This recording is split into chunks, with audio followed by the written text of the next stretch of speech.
and I am expressing my gratitude for the Hunab Ku, the one and only giver of movement and measure, the great central sun and black hole at the epicenter of the omniverse, the maker and modeler of all things physical and all things non-physical, heart of earth, heart of sky, heart of humanity, the source of all divine femininity and divine masculinity, Hunab Ku. I am here to do your teachings, and I thank you for your continued energetic blessings and support. Greetings, dear soul. I am Crispy, a Gaian, Mayan, Pleiadian emissary of light, and you know why I am here. In Lak'esh Alakin, I am another you, you are another me. We are one holy hologram of the Hunab Ku. Today I am making a video for the divine feminine and the divine masculine through the lens of the Mayan calendar, which is Pleiadian in origin. You can check here for those details. Regarding Vylana, I have two major sources of inspiration. One is my children, a 19-year-old daughter and a 16-year-old son. And if they were involved in any of these types of sexual shenanigans, I would feel like I had failed them because they are acting out their damaged inner child into the outer world. The second major inspiration for this video is this one segment from Vylana. Let's take a look. It's getting really uncommon. All right, so let's. I would love to. Sorry to interrupt. I would love to be able to speak to that, because for me, in my experience in my lovership, there was such a depth and a richness to it, and so much perspective, and I couldn't move forward. I know this is like interrupting the conversation, but I just wanted to sort of land that, because that felt really true. But like, so she was apologizing for interrupting the conversation. Does that sound like the mindset of a sovereign being acting in her divine feminine powers? Was that a rhetorical question? Now, I've written out her words, and I'm going to slow it down to 2/3 regular speed. Let's take a much closer look. and I would love to. Sorry to interrupt. I would love to be able to speak to that, because for me, in my experience in my lovership, there was such a depth and a richness to it, and so much perspective, and I couldn't move forward. I know this is like interrupting the conversation, but I just wanted to sort of land that, because that felt really true. So one other thing we must acknowledge is that this 2.5-hour podcast took a lot of planning. The word "a lot" is a massive understatement. Just by looking at the amount of notes that Mark Gaffney had, they all had many, many talking points, which, by the way, could have been hidden underneath the table for each of them that they knew they had to hit. Just saying. Now, it is possible that that statement from Vylana could have been staged. For some reason, they could have all agreed that it was important for her to make a self-disempowering, diminutive statement. I'm not sure why, but they may have done that.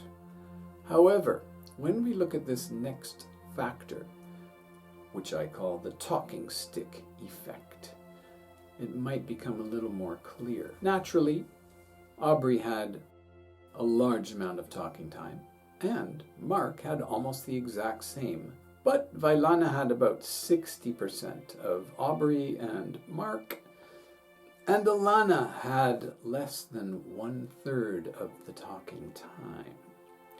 So, with many months of planning, they planned it to come out just like this. Does that seem balanced or equal? It does not to me. However, maybe it is in their minds. Along those same lines, we must imagine that the very first time Alana was asked or given permission to say anything came at over 41 minutes into the conversation, as seen here. So give us a little bit of your story so we can get to know you a little bit. Yeah, that was really interesting because I think one of the most interesting pieces of that was that I had been on Raya for a day.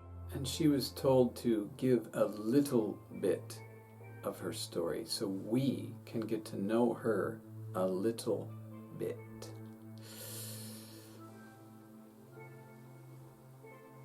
Now, I'm going to go right to the very end, Vylana's last statement, which is the other, let's say the third major inspiration for me making this video, being a person who has approximately 200 other videos about the Maya. Bye. Any final words? Yeah, there's a couple things that come to mind. You know, I feel like, particularly from reading this book from Martine Prechtel called The Smell of Rain on Dust, talks about the importance of grieving. Ooh, Martine Prechtel. If you don't know about him, he was an American man who, at age 20, went down to Guatemala and was taken in by a Mayan shaman in the Lake Atitlan region and became a trained shaman himself. He, Martine Prechtel, has had a very large effect on my life starting in 1999 when I was given this book in Palenque. I haven't read The Smell of Rain on Dust, but I have a good feel for what it's all about. Let's listen to her finish that statement. The Smell of Rain on Dust talks about the importance of grieving.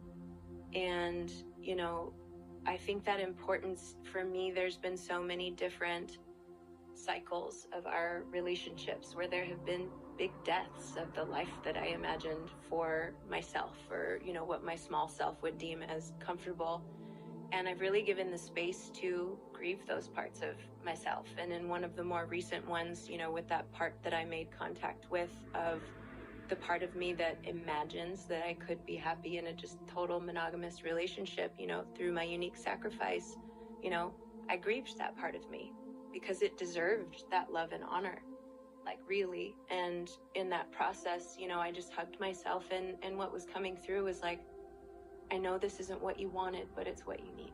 So she hugged herself, meaning one could hypothesize her higher self or her soul hugged her damaged inner child and said, I know this isn't what you wanted, but it's what you need. This meaning a non-monogamous relationship. Now, before we go any further, we do need to acknowledge one other thing she said. Yeah, please don't project onto Right. me No that one- I'm not no one- choosing this for myself. No one really. Please. Right? It's okay if you Everyone's do, made beautiful.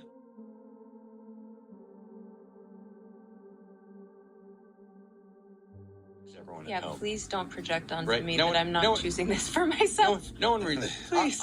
Right? It's okay if you Everyone's do, but- made beautiful.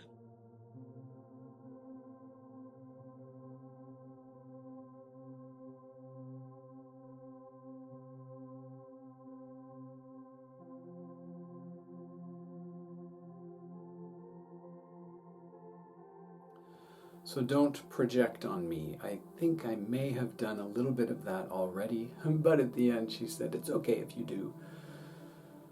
So, let's continue. First of all, regarding her Mayan birthday, and as I stated, today is her Gregorian birthday, as you can see here, and she's turning 38. And Vylana, I am making this video for you. It is doubtful whether you'll see it today on your birthday, but if you do, happy birthday.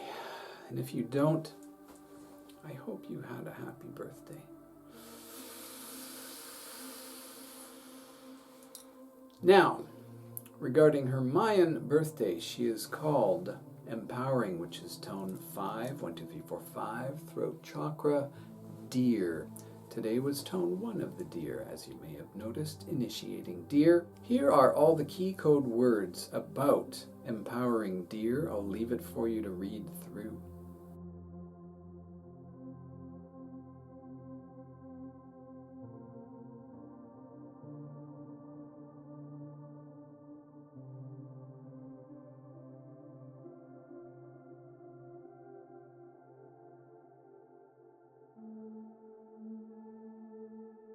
And if you put her birthday into my website, you will see this, without her beautiful face, of course, which includes her 4 guides.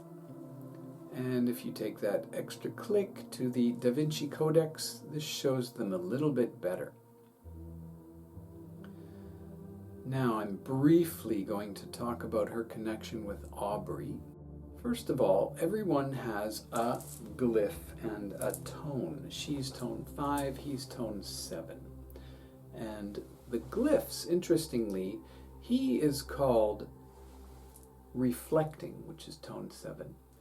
And in my translation, it is sunrise, which reflects the galactic nature of the Tzolk'in.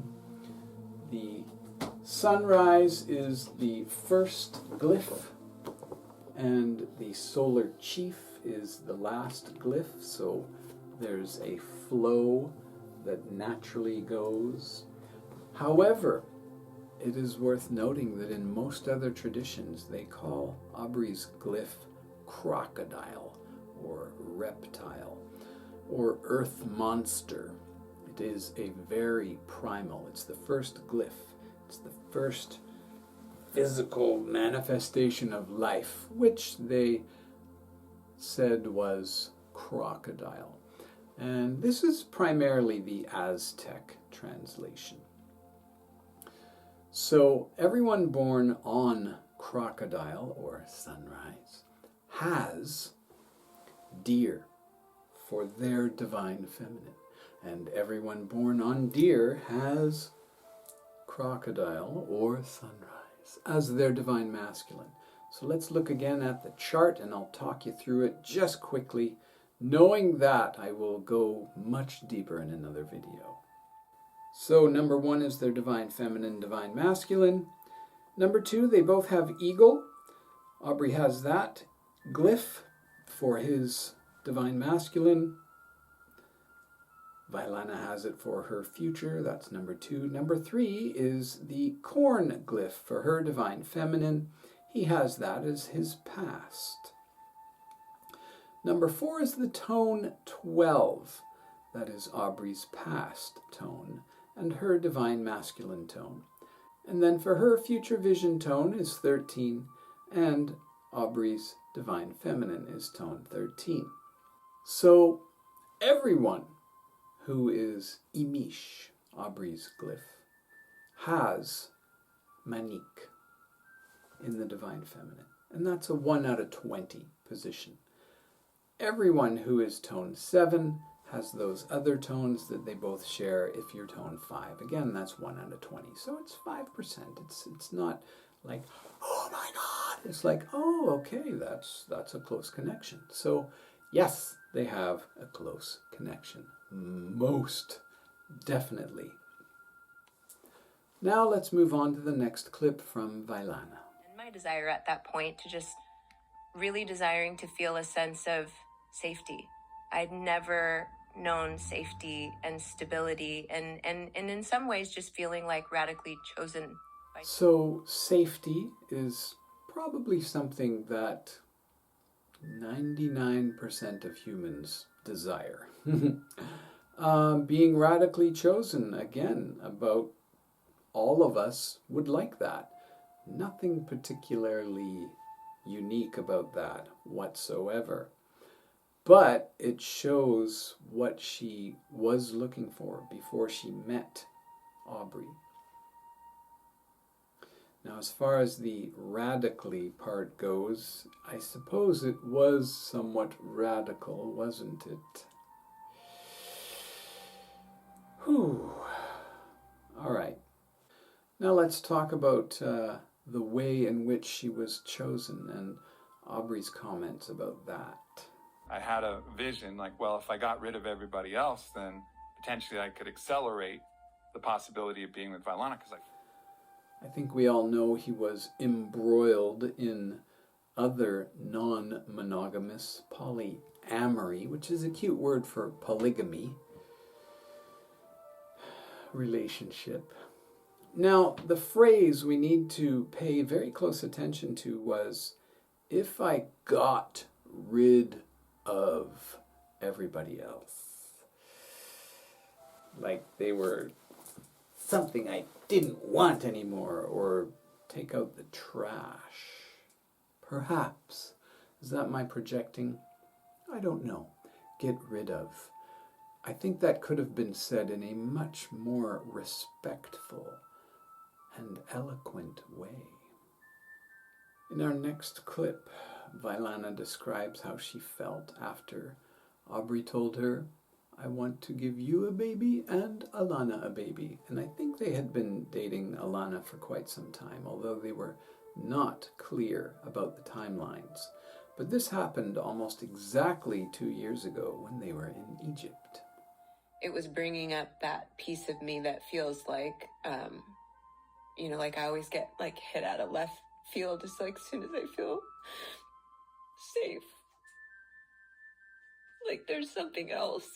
And so it was a lot of that woundedness around like this always fucking happens, and like I've been so open in the blessing and trusting, and then like the thing that I literally was the most afraid of. So, the thing that she was most afraid of, and this always happens, we must now mention the law of attraction. And our deepest fears are what often manifest in our lives if we haven't healed those wounds inside. And speaking of those wounds, let's take a look at something else she revealed to us. And so even though that there is this piece of me that in some imagined place, I've never actually experienced monogamy. So it's just imagined. Like there's never been one time that I've actually known that. So she's never had monogamy, and she also mentioned that she was deceitful in every relationship before she met Aubrey. And so they began their thing and decided to tell each other about all of their other sexual partners. Not sure if that makes things automatically divine or sacred. Just makes them more honest, really.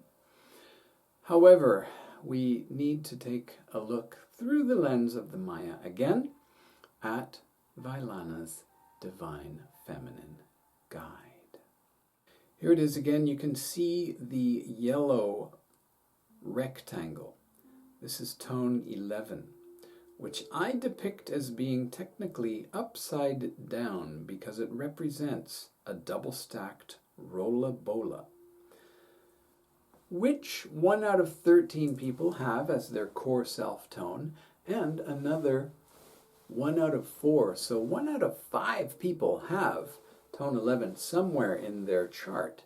For Vylana, it is her divine feminine is on this rolla bola, double-stacked rolla bola, which could mean she's very performative and demonstrative of her expert abilities, and it also could mean a lot of falling down.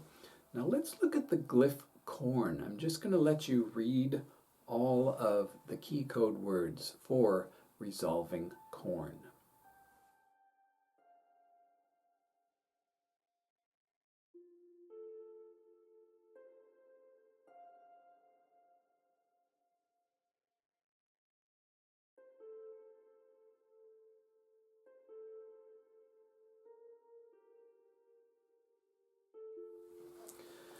Now, in the eyes of the Pleiadian Maya, every single human being has a divine masculine energy and a divine feminine energy.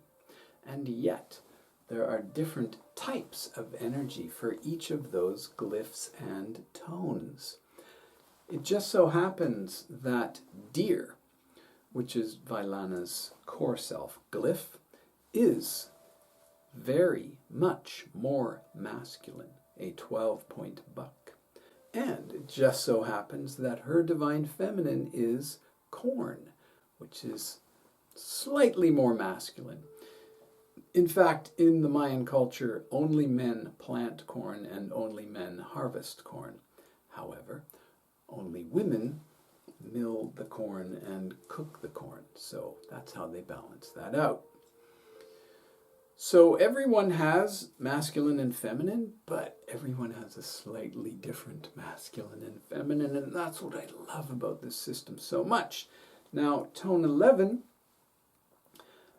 the reason I depict it like a double-stacked Rolabola is because it shows both the risk and the reward, this position. Whoever gets up on a double-stacked Rolabola is bold. They're here to display their mastery. And if they're not careful, major fail. I would say that cheating on all boyfriends is maybe a bit of both, but it definitely indicates to me a wounded inner child with regards to one's relationship to the divine masculine. It's just not there. That's what I would say. And they both have corn in their charts, remember. Now we have to look at another aspect of the law of attraction as revealed to us by Aubrey. And then, of course, as with all stories, the pre-tragic moves into the tragic. And you've heard us talk about this on many podcasts.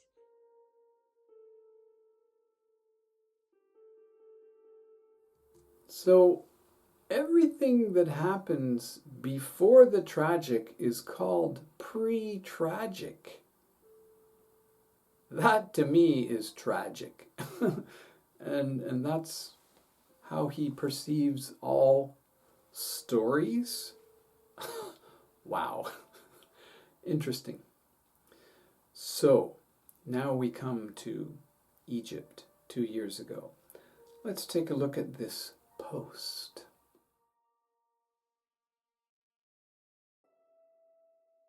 Interesting facial expressions. And you'll see the phrase holy and broken hallelujahs, which I heard about 10 times in that podcast. So interesting. Let's hear what Vylana has to say about that time. We're in Egypt. I'm having like the most like supernatural experiences of my life, and then this just felt like it felt like my whole world was like falling before me in front of my eyes, and there was, and I'm just trying to like hold it together to make it through the rest of the trip with like every new temple that we're going through. But so let's look at that image again. Looks to me he had told her maybe the day before, and look at the body language. Now, what I'm seeing is not two people holding hands between them.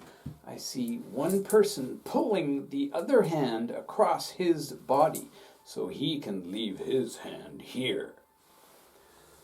Is that projecting or is that observation? You decide. And here's a little more about her reaction. You know, we had a really difficult day, as you can imagine. And, you know, once we both of us are very dramatic, so we went like full out.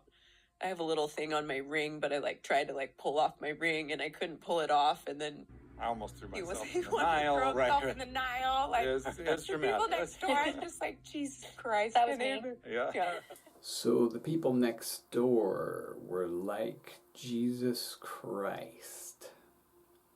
So there they are on a spiritual vacation with Matthias de Stefano and screaming at each other in the hotel room.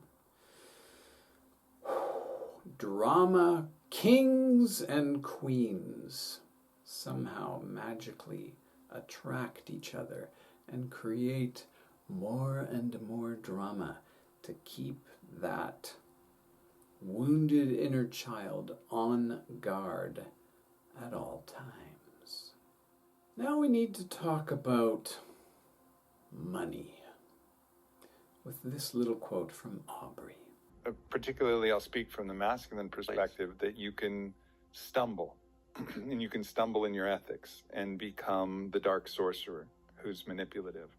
And one of those ways is if you're controlling the resources, you could try to use the control of that resources to not give a true, blessed option. So in the inquiry of whether Vylana wanted to choose, I wanted to make sure that if she didn't choose, I promised I'd love her forever. I'd make sure that she would have, a share in the resources of our kingdom, and she would have a beautiful, blessed path, that I wasn't using my resources to control her.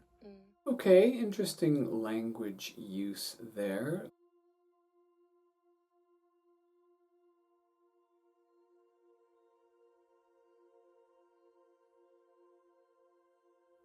A share in the resources. Actually, you know what, Aubrey? If you're listening to me right now, it is not up to you what share she gets. That would be decided by the courts if things go that way. Unless she was coerced into signing some disempowering prenuptial agreement, perhaps? I don't know. Maybe that's your guys' game. It's not for me to say. However, Vylana, if you truly wish to take control of your life, there are probably many, many lawyers who would help you do that. And you could be free, truly free, and very well supported.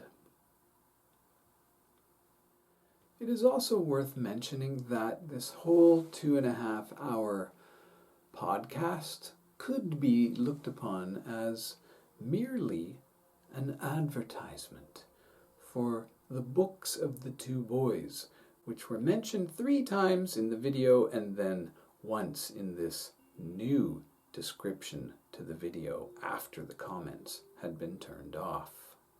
So it is my contention that even though they mentioned freedom about 20 times, Vylana and Alana are not free whatsoever.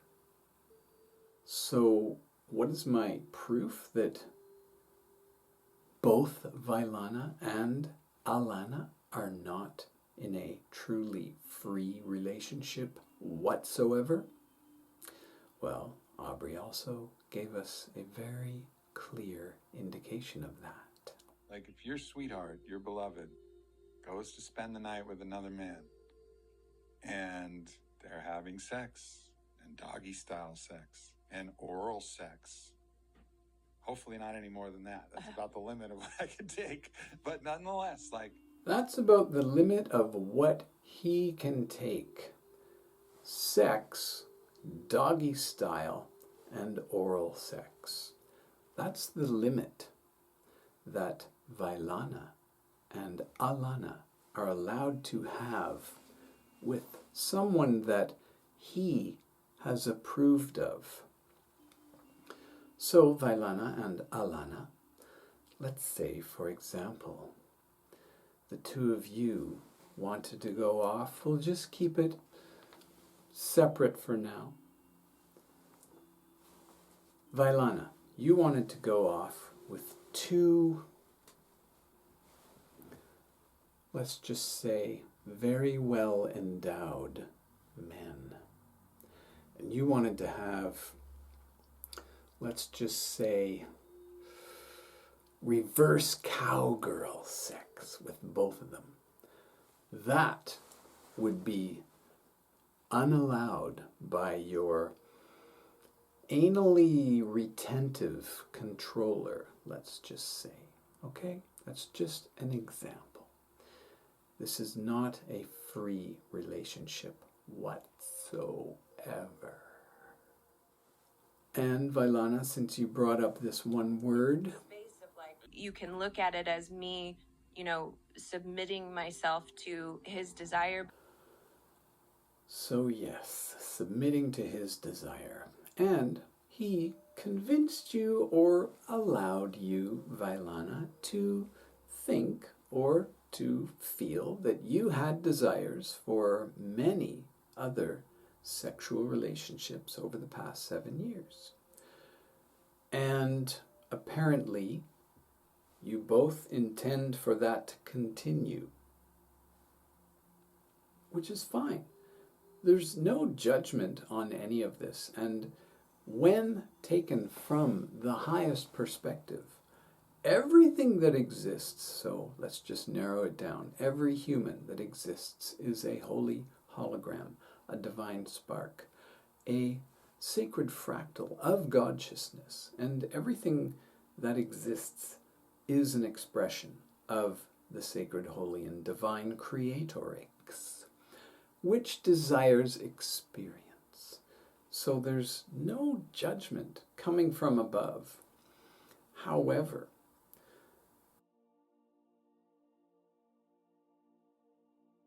I feel that each human being has an inner responsibility to our soul to harmonize our divine masculine and our divine feminine, bring them together in an internal hieros-gamos relationship, and then we can do that with another person.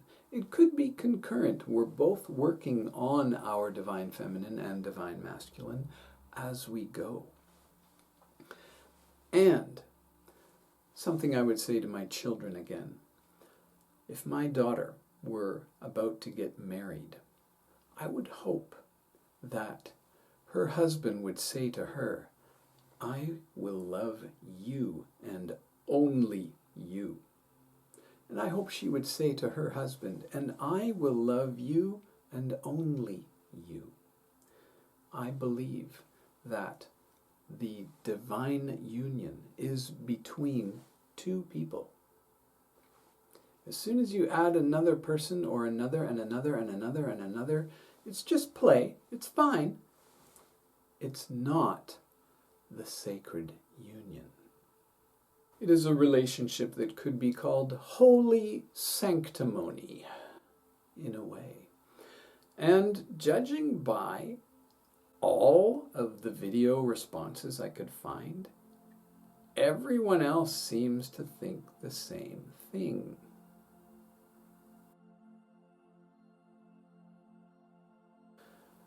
Now, when we look at the setup, we've got 4 people spread out, the 2 men at the ends containing the 2 women, who, as we know, spoke much less. And knowing that they planned this for so long, don't you think they could have planned something like guy, girl, girl, maybe even like sitting on a couch and laughing or cuddling or just showing love? And the other guy could have been to either side. You know, there's many configurations to this constellation. And speaking of containers, this container that you are in, Vylana, is leaky. It will probably always be, unless the two of you seal it and make it sacred, holy, and divine. And if other people can come and go at the whims of either of you, then it is not a sealed container. It is a leaky one, in my opinion. Now, I would like to finish with the opinion of young Alana. The speaking to the false king and the true king that you mentioned, like as my teacher Kelsey shares, it's, you know, the false king perpetuates distortion. And it would seem to be that what we have been sold as evolution and not this, not that, is actually a whole series of distortions.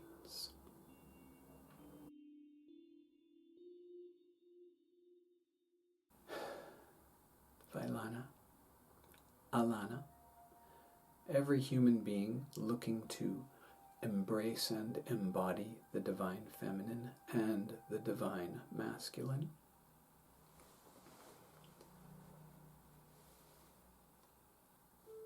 It is with unconditional love, unconditional forgiveness, and unconditional trust that I thank you and I say, In Lak'esh Alakin Namaste. The false king perpetuates distortion. The false king, the false king, the false king, the false king, the false king perpetuates distortion. Distortion, distortion, distortion.